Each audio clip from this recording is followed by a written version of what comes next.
திமுகவை சேர்ந்த திரு கே.பி. ராமலிங்கம் நம்மோடு இணைப்பில் இருக்கிறார். அவருடைய கருத்து என்ன இந்த பட்ஜெட் பற்றி என்பதை பார்க்கலாம். வணக்கம் சார். இந்த பட்ஜெட் ஒரு பூர்த்தி செய்யும் வகையில், அனைவரது எதிர்பார்ப்பை பூர்த்தி செய்யும் வகையில் அமைந்ததா? ஒரு திருப்திகரமான பட்ஜெட்டாக நீங்கள் உணர்கிறீர்களா? இதை பார்க்கிறீர்களா? அனைவருக்கும் அனைவருடைய எதிர்பார்ப்பையும் பூர்த்தி செய்திருக்கிறதா இல்லையா என்பதை பற்றி என்னை பொறுத்தவரை சொல்ல இயலாது இந்த நிலையில். ஆனால் வேளாண் துறையை பொறுத்தவரை கொஞ்சம் அதிக கவனம் செலுத்தி இருக்கிறார்கள். இந்த முறை வேளாண் துறைக்கு கடந்த முறை கார்ப்பரேட் ஓரியன்ட் பட்ஜெட்டை தந்தார்கள். இந்த முறை ஓரளவிற்கு விவசாயத்திற்கு முக்கியத்துவம் தந்திருக்கிற நிதிநிலை அறிக்கையாகவே நான் கருதுகிறேன்.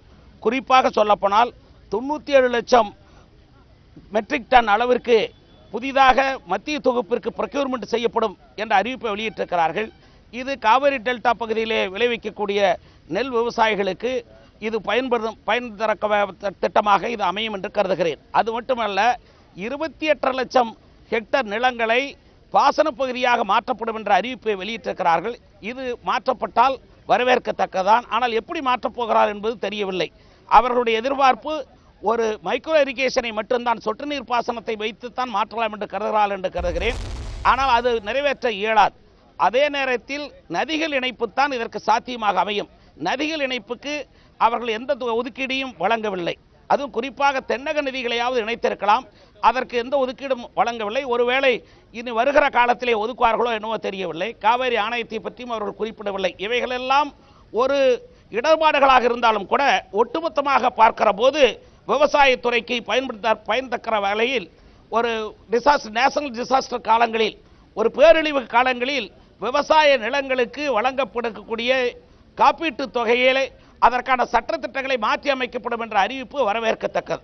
ஆக பொதுவாக பார்க்க போனால் ஏறத்தாழ 9 லட்சம் கோடி ரூபாய் புதிதாக விவசாயிகளுக்கு கடன் வழங்கப்படும் என்ற அறிவிப்பை வெளியிட்டிருக்கிறார். ஆக இவைகளையெல்லாம் பார்க்கிற போது விவசாயத்திற்கு நோக்கி அவர்கள் கவனம் செலுத்துவதாகவே நான் கருதுகிறேன். ஆக விவசாயத்தை நோக்கி கவனம் செலுத்துவதை நாங்கள் வரவேற்கிறோம். இதை வரவேற்கிறோம் என்று கூறியிருக்கிறீர்கள். விவசாயத்திற்கு அதிக கவனம் செலுத்தப்படுகிறது என்றும் சொல்லியிருக்கிறீர்கள். அதை தாண்டி எந்த ஒரு அறிவிப்பு வெளியாகும் என்று பெரிதும் எதிர்பார்த்த நீங்கள் அது வெளியாகவில்லையா? அப்படி எந்த அறிவிப்பை நீங்கள் சொல்கிறீர்கள்? குறைந்தபட்சம் நதிகள் இணைப்பு, அதாவது தேசிய நதிகளை இணைப்பு என்ற அறிவிப்பை வெளியிட வேண்டும் என்றுதான் எதிர்பார்த்தோம். காரணம், தேர்தல் காலங்களிலே பாரதத்தினுடைய பிரதம அமைச்சர் பல்வேறு கூட்டங்களில் அதை வலியுறுத்தினார். நாங்கள் எங்களுடைய தலைவர் கலைஞர் அவர்கள் ஒரு வேண்டுகோளை வைத்தார். தென்னக நதிகளையாவது இந்த உடனடியாக இணைப்பதற்கான திட்டத்தை வகுக்க வேண்டும் என்று கேட்டிருந்தார். நாங்கள் ஆட்சி இருந்த காலத்திலே அனுப்பியிருந்த திட்டங்களை கூட இன்று வரை மத்திய அரசு ஏற்றுக்கொள்ளவில்லை. அன்றைய பழைய மத்திய அரசும் ஏற்றுக்கொள்ளவில்லை, இந்த மத்திய அரசும் ஏற்றுக்கொள்ளவில்லை என்றுதான் சொல்ல வேண்டும். ஆக எங்களுடைய எதிர்பார்ப்பு நதிகள் இணைப்பு. இன்னொன்று, காவேரி ஆணையத்திற்கு அவர்கள் இன்னும் அந்த நியமனத்தை பற்றி அரசிதழில் வெளியிட்டிருந்தாலும் கூட அதற்கான திட்டவட்டமான அறிவிப்பை அவர்கள் வெளியிடவில்லை. நன்றி உங்களது கருத்துக்களுக்கு.